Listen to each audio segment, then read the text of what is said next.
A great sense of honor and deep gratitude that I join every other person in welcoming you all, acting president, fellows of the Guild, and indeed all members of the Guild, to this 11th conference of this preeminent body of our nation's media, taking place where else but in Bayelsa, the glory of all lands.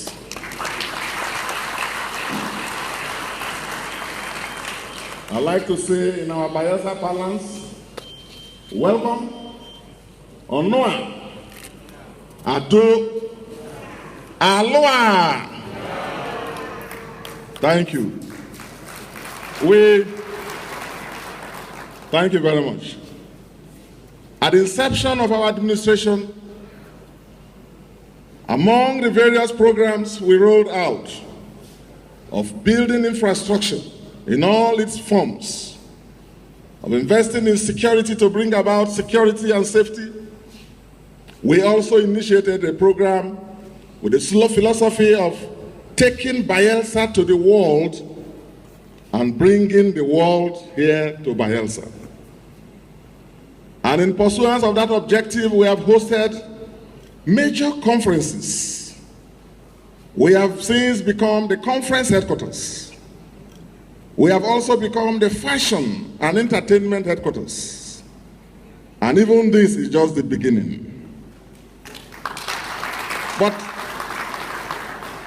of all the conferences, local and international, that we have hosted, there's no one that is dearest to my heart and the heart of my government, to the heart of our state, than this particular conference.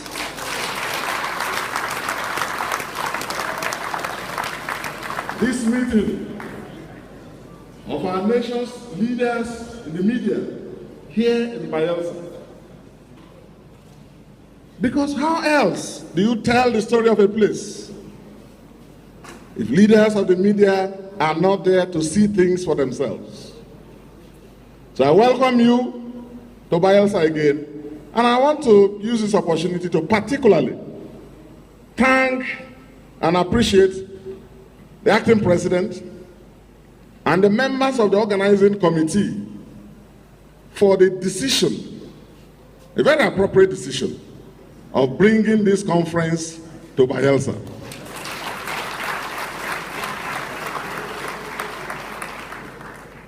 I have been told that this is the second time this guild will be holding this conference here in Bayelsa. So that also tells a lot about the love, the connection between this guild and Bayelsa State.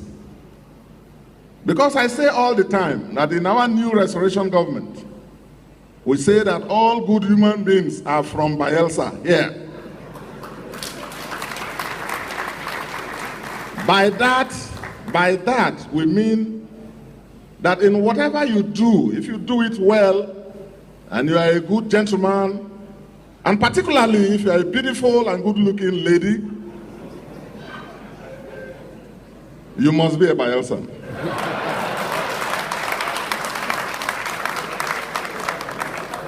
And if we are all Bayelsans, therefore, may I say welcome home to you all.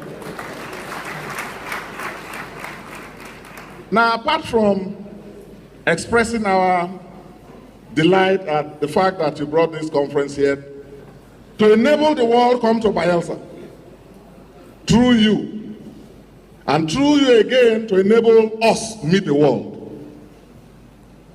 Let me also say that I'm particularly delighted at the theme that you have chosen for this conference. Very appropriate theme, particularly when we're getting used to the change mantra during the elections, and now a government that all Nigerians are expecting to deliver precisely on the change that we need and the change that we rightly deserve.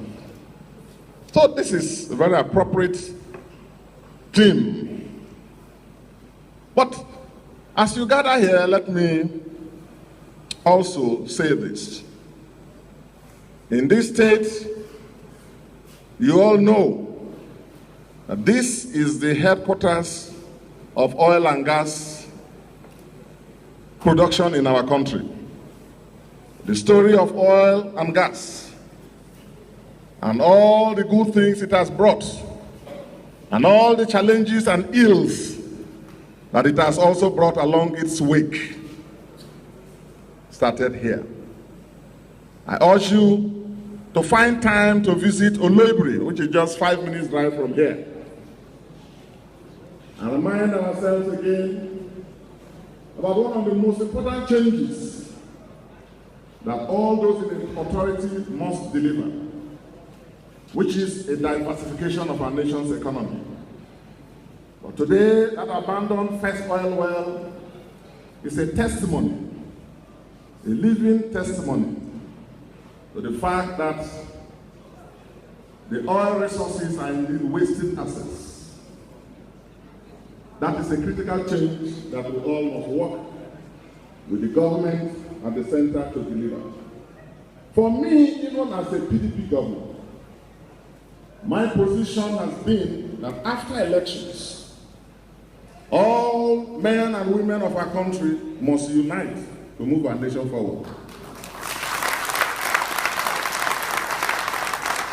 Because the important issues that we're elected to deliver on are not partisan. They know no partisan color. Hunger has no partisan boundary. Terrorism knows no partisan color. And I have always said, even when people try to misinterpret it, my position is we need to collaborate. We need to give support to the federal government, now led by President Muhammadu Buhari, on two essential fronts to bring about the change that we need in this country. We must collaborate on issues of national security and law and order. And we must also collaborate and work together as brothers and fellow Nigerians to deliver on the economy so that we can have a prosperous Nigeria.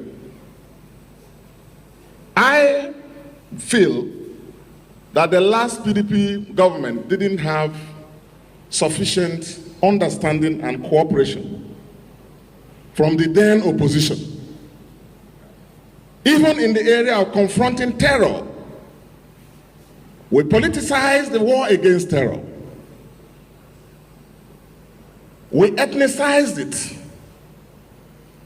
And now we are almost making the mistake of doing so again.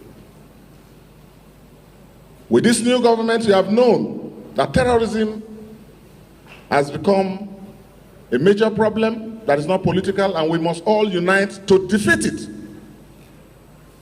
And that is why I feel strongly that all of us, particularly governors, who also have the same statutory and constitutional responsibility and mandate on observance of law and order and national security, must do our best. For until every ward, until every local government, until every state is secured, you cannot have a secure Nigeria. And we all have the same responsibility under the Constitution. So when, as it was in the past, a place of worship is blown up and everybody will, and I'm not excluding the media, will be pointing fingers at just one man in Asorok. That is a wrong national approach. Our nation is at war, and once nations are at war, citizens, and particularly the leaders, must put aside partisan differences and unite. So let me say right away that your theme calls precisely for that. The change of attitude, a new way of playing politics, a new way of delivering service to our people that calls for consensus on critical national issues, security, the war against corruption, we shouldn't be selective. And we shouldn't politicize it, we shouldn't ethnicize it. And working together, all of us, citizens of one great nation, to deliver prosperity to our people. These, I believe, are essential components of what should be the change that we all rightly need. Now, in this meeting of editors, who more than anybody else in this room have a greater responsibility to mold public opinion and mirror us for ourselves and most importantly for the outside world. No other group of professionals has this burden of responsibility more than you, the leaders of the fourth estate of the realm. Why do I say this? It's not because I'm personally a lover of the media profession. Probably, if I didn't study law, I would have ended up as a journalist myself. But it's because, and let me say this, to let you know the enormity of the constitutional mandate that you have. There is no profession that has been given the constitutional mandate and authority that you, the media practitioners and leaders, have been given in our country. By the Constitution, if you read it, you won't see any constitutional mandate given to my profession, the Nigerian Bar Association. No. We are just treated as a professional association. The only thing that comes close is to say the Attorney General shall be appointed. And I was one in this state. But if you look at your duties under the Constitution, it says you are to hold leaders and authorities accountable. You are to hold every authority, everybody exercising public authority in this country accountable. Now, that, constitutionally speaking, is almost at the same level as the duty and the constitutional mandate given to the judiciary. So when people say you are the fourth estate of the realm, you are actually a very powerful arm of government. Citizen-driven, citizen-led, and always available to serve the public interest. And let me, at this point, appreciate the contributions of our wonderful leaders of our nation's media. You are the people who fought for the independence of our country. You are. The leaders of our nation's media fought the British and the colonial masters, gave us enlightenment in a period of darkness. And even when our nation came under the throes of military dictatorship, again and again, the leaders of our nation's media stood up to their traditional calling and their historic responsibility as defenders of our people.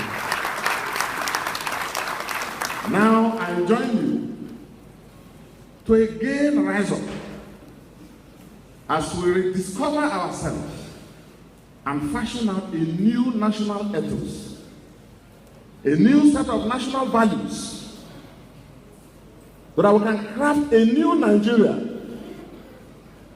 And by the way, not many people know that that new Nigeria has already started. You know how? Our children, the younger generations of Nigerians coming up, do not subscribe to the historical prejudices of their forebears. If you ask your children, your sons and your daughters, who their best friends are, they may not mention anybody from your state of origin or even from your ethnic group. Is that not true? That is the new Nigeria. But you, the leaders of our nation, must do more.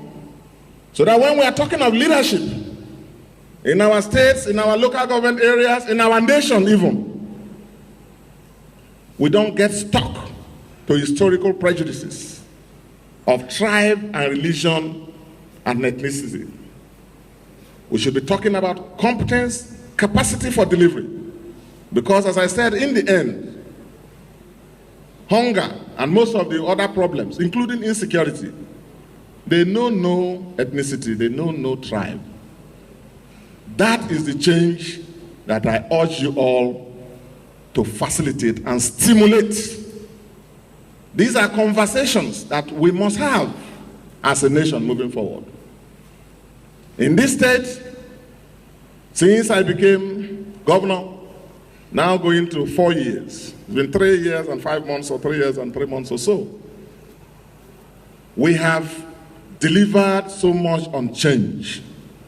Even before the change mantra became national, we had change here.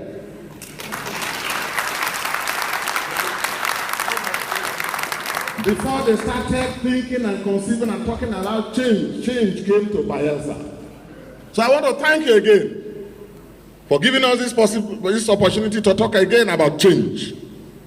When we took over and we stopped young people from being killed on the streets of Yenagoa, when their government spent resources, state resources, to fund criminality and violence and brigandage on the streets of Yenagoa, when government became chief sponsor of terror against its people, on the very day I declared my ambition to run 5 harmless Bayelsans were shot down on the streets of Yenagoa just to intimidate me and my supporters. And now, from that terrible past, we have reconstructed a new Bayelsa, where we have become one of the safest and most peaceful states in the Federal Republic of Nigeria. And that's why we've been hosting events after events. And to underscore, because you see, all these things emanate from the values you bring to office. At a time that our nation was divided, and the president now came to campaign here in Bayelsa, I took the decision to give the safest and the best public facility, the stadium, and say, APC, go and campaign. That is the nation we need. And I know what I went through, the blackmail and propaganda that followed. Just 2 or 3 weeks back, there was something that was tagged a mega rally or something of that sort. But we Bayelsans know that it doesn't amount to anything. It's just a distraction because we know we're on ground. It's a media propaganda. And by the way, editors, as you were coming in, you saw some of the women on their own turning up. That is nothing yet. You ain't seen nothing yet. Just wait for the day of election. But they applied to me and I said, look, give them that safe stadium. It's a public facility. We can't have a country and a democracy where people will deny their rivals and opponents because we don't have enemies. We shouldn't have enemies. We may have disagreements, yes, but nothing personal, nothing of that sort. I say, a campaign against me, targeted against me, give them the stadium. The first time that has happened in this state. Several people have been holding rallies, and I say it is their right to hold their rallies to disagree with us. Just make sure there's no violence. Police, go and protect them. Just make sure there's no violence on either side. That is the change we need. I gave them that facility and they used it to campaign against me. Meanwhile, on the other side, we had proponents of change, which even during campaigns by a president in office, they were denying or attempted to deny the use of state facilities. Those cannot be harbingers of change. What is wrong is wrong. And so, I urge you as you are here to enjoy the hospitality, the beauty and the serenity of the place that your change government, the original change government. The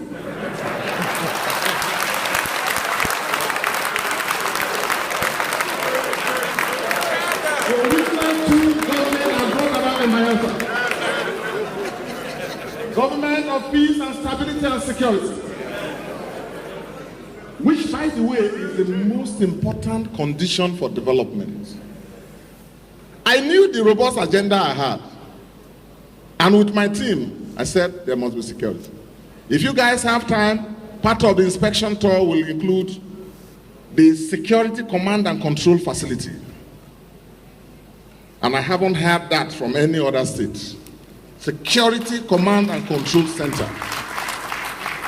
Where we are rolling out the electronic surveillance, by the electronic surveillance law, the CCTV coverage of our state. And I'm very happy that the president recently made that a priority. That shows seriousness. That shows proper understanding. And I want to also, on the security front, commend him for trying to increase the strength of the police. But there are other structural issues we must discuss. We must talk about the kind of country we want to have, the kind of governments we want to have, even the kind of security institutions we want to have. Certainly not political institutions. In this state, for the past 3 years, we turned it around to be a construction site. It's been one major construction or the other. Every time you come into Bayelsa, and for most of you who were here even 6 months ago, 1 year ago, you would have seen the difference. And for our acting president, who came here over 10 years ago, he must have thought he was entering a new city. For this is indeed a new Yenagoa and a new Bayelsa. It's been roads and roads and roads because we want to be the new Dubai of Africa. Here. And that's why if you have time and you go around, look at even the quality of roads we are constructing. Someone was there for 5 years, and apart from killing our people, apart from, because even the number of youths that got hooked onto hard drugs increased. I don't know why. They only built 1 or 2 footpaths. Footpaths. But we are building, just go and look at the dualizations we are doing. By, you know what, and they said that's part of the offense I've committed. That I've given jobs to the best construction companies, Julius Berger, Dan Tata and Sawo, Cetraco, CCECE. That should tell you the focus and the commitment on, not chua chua chua. And if you see the infrastructure, because if you want to do chua chua, you don't go to Julius Berger. And if you see the quality of the roads and the bridges, and by the way, this is one other area we need your understanding.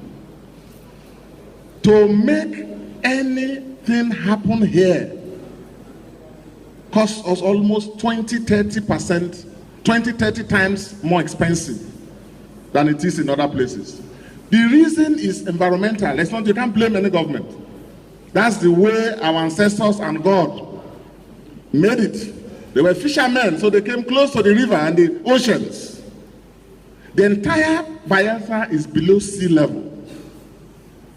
This whole state is below sea level.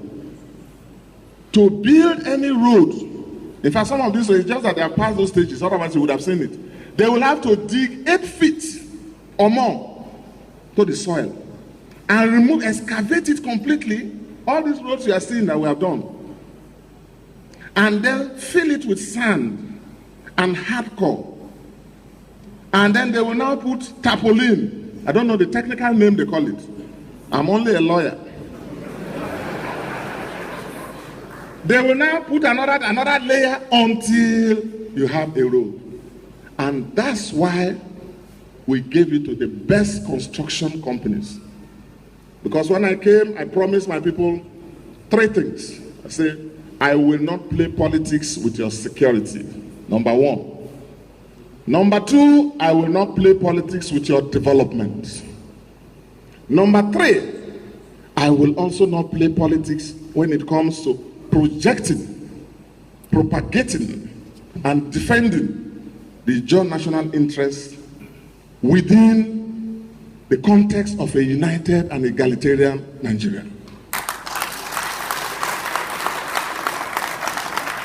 That's what I've been doing. So on physical development, there has been nothing like this before. I join you as you stay here, find time during your conference breaks, and I've spoken to your president to make one day available so that you can all see the roads we are building, not just in Yenagoa, and the schools we are building, because I declared an emergency in education. And please, again, my dear friends, this is one area we must build national consensus about. Apart from security, the economy, education. In the last 3 years, even in spite of the dwindling resources, we have invested 23 billion naira on building educational infrastructure here. Educational infrastructure. Schools, and schools. Scholarships, we have more scholars out from Bayelsa than all put together before I came. Deliberate. Because with the lessons of Olibri, we now know that whatever is under this soil is a wasting asset. The only asset that does not waste, that will stay with us, is the human asset. We, human resources. And that is why development of human capacity building, the schools around Yenagoa and everywhere, from a state that had no boarding school, we now have about 20 boarding schools, in fact 25, because every constituency now has a boarding school, plus the 8 original local governments, everyone at the local government headquarters. The investment we have made for the future is such that already it is showing, because the educational index by Bayelsa was one of the least. Already now, we are almost one of the 10 top, and we have not started. In this state, apart from bursaries, apart from scholarships, outside and within, even children of 9 years, 10 years, we select them and send them to the best secondary schools across this country. 500 of them are there now. Now that is investment. No child, no parent pays WAEC in this state. No child or no parent pays NECO in this state. No parent pays JAMB in this state. No parent pays any school exam. That is the revolution. These are the changes we have come to bring about. I want to thank you again for coming and for giving me this opportunity to say some of these things without calling it a press conference.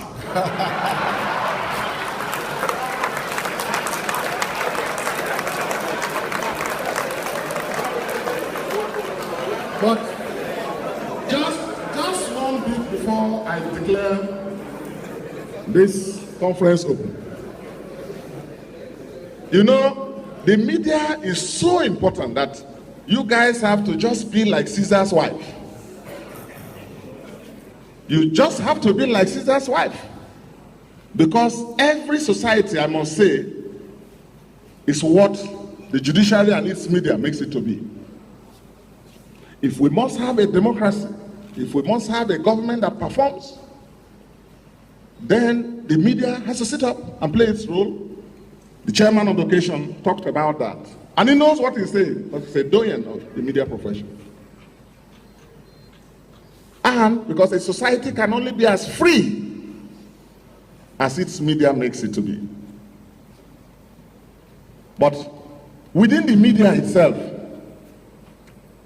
you guys must look inwards and also do,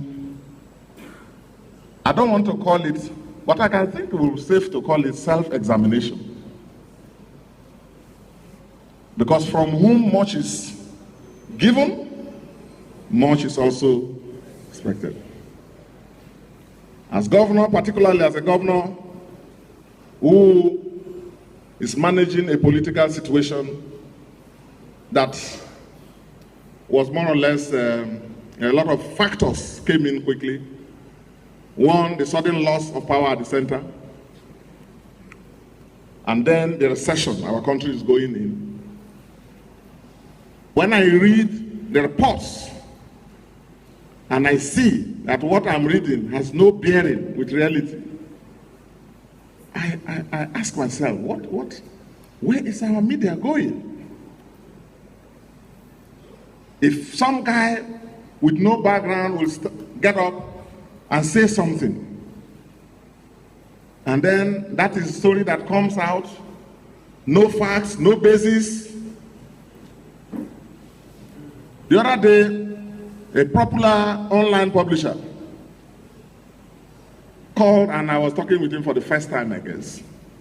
Every day you go to that online paper, you will see me in one negative story or the other. And the gentleman called me and I told him, I said, look, I'm enjoying this negative publicity. I'm enjoying it. But on a serious note, your correspondence on ground is as bad as sometimes people write stories and articles and reviews and put their names.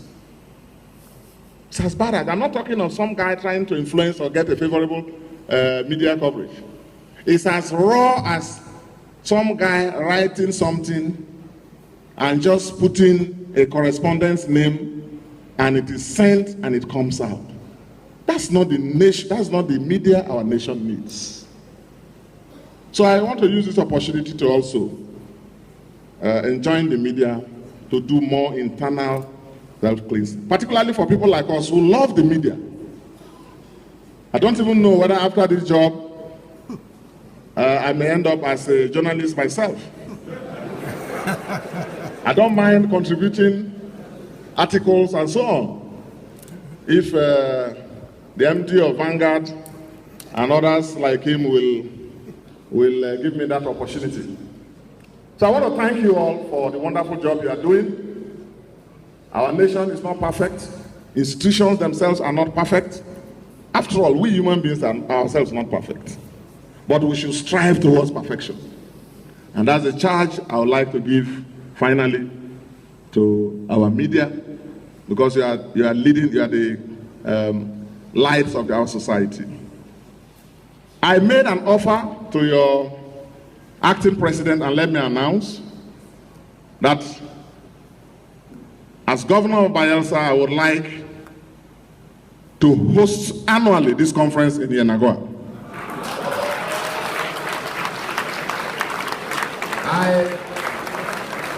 I have made that offer to Mr. President, and if it is accepted, I will direct my Commissioner for Information to have an office, a liaison office for you in the Ministry of Information.